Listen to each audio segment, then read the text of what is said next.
thank you everybody for being here tonight for such an important occasion. Cause we appreciate it. I will be your wheelchair comedian this evening.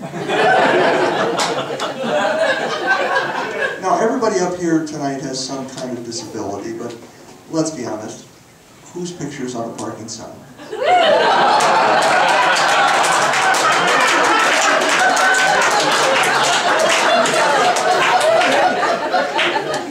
I don't mean to brag. I'm just saying. Don't hate the player, hate the game. See, there's a food chain in the disability world. Some people don't know that. There's wheelchairs, there's blindness, there's whatever the hell's wrong with Crispin Glover.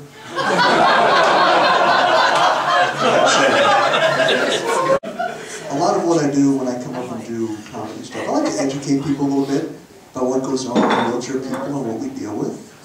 Like for example, some people out there really like to push wheelchairs. For the most part, I'm all for this. The problem I have is when complete strangers decide they want to try it out. Because this will happen. I'll just be sitting there and someone will just come up behind me, grab on and start pushing. Just go. Next thing you know, I'm 2 blocks away wondering where the hell the ATM machine is.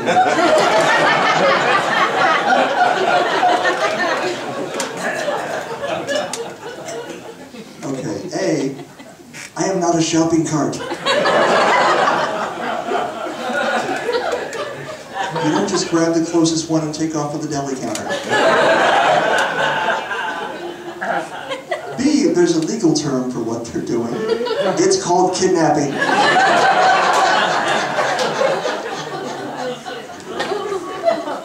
Anytime you take someone somewhere they don't want to go against their wishes, that's grounds to issue an Amber Alert. Or whatever they call it for grown men in wheelchairs. Stephen Hawking Alert. I don't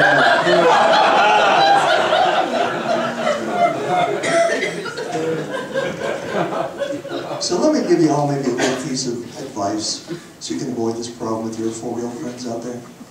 And forgive me for this, but I want you to think of the handles on the back of a wheelchair as breasts. Stay with me. In that you need to adhere to a similar set of rules. Okay, rule number 1, if you don't know the person they're attached to, you probably shouldn't be touching them.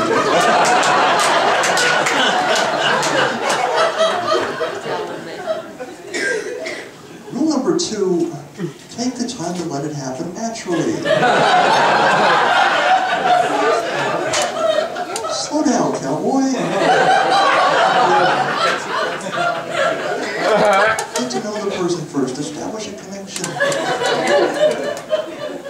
At some point, you'll both know the time is right. Rule number 3.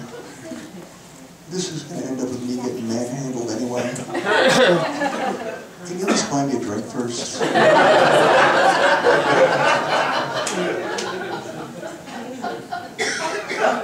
Now that thing with pushing the wheelchairs, that's a little overboard for people, but the heart's in the right place. They're trying to do a good thing, they're trying to be helpful, and that's cool. Because there are some times we do need help. Supermarkets, for example. If you're in a wheelchair, those in here tonight in wheelchairs know what I'm talking about.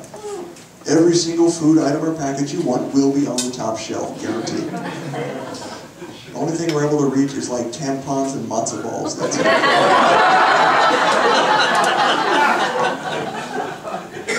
Now they have store employees, you know, in theory to help you out with this kind of thing, but I've never really been comfortable with that.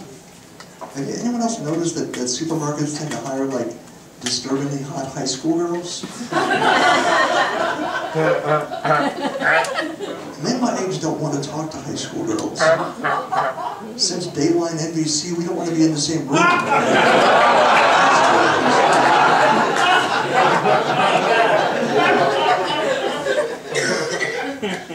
Plus, employees at businesses, when you're in a chair, they can tend to talk to you a little bit like you're a slow third grader. Like I was in this place the other day, And this girl was like, is there anything else I can do to help you? Are you sure? Because there's no reason to be embarrassed to ask for help. Because we all need help sometimes.